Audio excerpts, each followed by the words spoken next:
Assalamualaikum warahmatullahi wabarakatuh. Perkenalkan, nama saya Sipa Nurul Rahma dari kelas 2B dengan NPM 211063107056. Di sini saya akan menuntaskan tugas mata kuliah perkembangan peserta didik dengan dosen pengampu Ibu Dr. Hajah Ine Rahayu Purnamaningsih MPD. Di sini saya akan memaparkan materi tentang karakter peserta didik. Yang pertama, pengertian karakter peserta didik. Karakteristik peserta didik adalah salah satu variabel dalam desain pembelajaran yang biasanya didefinisikan sebagai latar belakang pengalaman yang dimiliki oleh peserta didik, termasuk aspek-aspek lain yang ada pada diri mereka seperti kemampuan umum, ekspektasi terhadap pembelajaran, dan ciri-ciri jasmani serta emosional siswa yang memberikan dampak terhadap keefektifan belajar. 2. Ragam karakteristik peserta didik. Uraian yang akan disajikan berikut ini memaparkan tentang pentingnya dan ragam atau jenis karakteristik peserta didik. Suatu proses pembelajaran akan dapat berlangsung secara efektif atau tidak, sangat ditentukan oleh seberapa tinggi tingkat pemahaman pendidik tentang karakteristik yang dimiliki peserta didiknya. Atas dasar ini, sebenarnya karakteristik peserta didik harus menjadi perhatian dan pijakan pendidik dalam melakukan seluruh aktivitas pembelajaran. Agar memperoleh gambaran yang jelas tentang ragam karakteristik peserta didik tersebut, maka ikuti paparan berikut. Yang pertama, etnik, yang kedua, kultural, yang ketiga, status sosial, dan yang keempat, minat.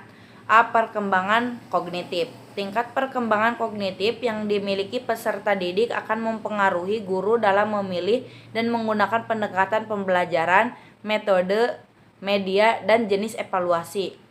Taman kanak-kanak yang peserta didiknya sekitar berumur 5-6 tahun sudah tentu berbeda pendekatan metode dan media yang digunakan ketika menghadapi peserta didik.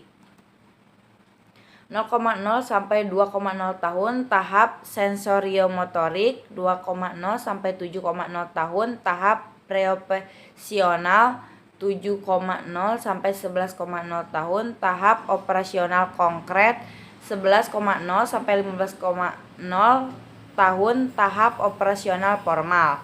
Berdasarkan teori perkembangan dari Piaget tersebut, selanjutnya dapat diketahui 3 dalil pokok Piaget dalam kaitannya dengan tahap perkembangan intelektual. Rusependi dalam Dewi Siswoyo menyebutkan sebagai berikut. Yang pertama, bahwa perkembangan intelektual terjadi melalui tahap-tahap beruntun yang selalu terjadi dengan urutan yang sama. Maksudnya setiap manusia akan mengalami urutan tersebut dan dengan urutan yang sama. Yang kedua, bahwa tahap-tahap perkembangan didefinisikan sebagai satu kluster dari operasi mental atau pengurutan, pengekalan, pengelompokan, pembuatan hipotesis, dan penarikan kesimpulan yang menunjukkan adanya tingkah laku intelektual. Yang ketiga, bahwa gerak melalui tahap-tahap tersebut dilengkapi oleh keseimbangan proses pengembang yang mengurangi tentang interaksi antara pengalaman dan struktur kognitif yang timbul. B. Kemampuan atau pengetahuan awal. Pengetahuan dan keterampilan yang harus dimiliki terlebih dahulu maksudnya adalah pengetahuan atau keterampilan yang lebih rendah dari apa yang akan dipelajari. Contohnya, siswa sebelum mempelajari tentang pembagian, maka siswa tersebut harus menguasai terlebih dahulu tentang konsep pengurangan. Kemampuan awal bagi peserta didik akan banyak membawa pengaruh terhadap hasil belajar yang dicapainya.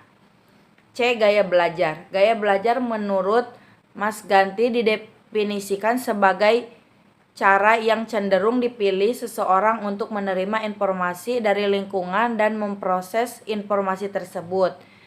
De Porter dan Hamaki dalam Mas Ganti, gaya belajar adalah kombinasi dari cara menyerap, mengatur, dan mengolah informasi. Dari dua pendapat tersebut dapat ditegaskan bahwa gaya belajar adalah cara yang cenderung dipilih atau digunakan oleh peserta didik dalam menerima, mengatur, dan memproses informasi atau pesan dari komunikator atau pemberi informasi.